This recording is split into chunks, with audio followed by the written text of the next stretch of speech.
إن الحمد لله رب العالمين والصلاة والسلام على سيد الأنبياء والمرسلين وعلى آله وصحبه أجمعين أما بعد. عن عائشة رضي الله عنها قالت كان النبي صلى الله عليه وسلم لا يتوضأ بعد الغسل رواہ الترمذی. محترم سامعین کرام، آج کے درس کا عنوان ہے کیا غسل کا وضو کافی ہے؟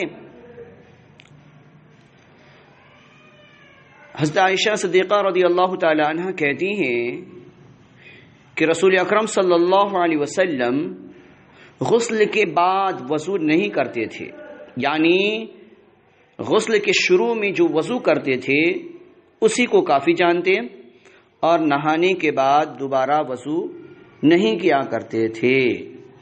اس حدیث سے بات واضح ہو گئی کہ اگر ہم نے ناپاکی کو اپنے جسم سے زائل کرنے کے بعد اچھے طریقے سے ہم نے وضو کر لیا ہے، اور وضو کرنے کے بعد ہم نے غسل کیا، غسل کے لیے اپنے جسم پہ پانی بہایا، تو گویا کہ دوران غسل وضو کا کرنا وہ ہمارے لیے کافی ہو جاتا ہے، اور اسی وضو سے نماز پڑھا جا سکتا ہے.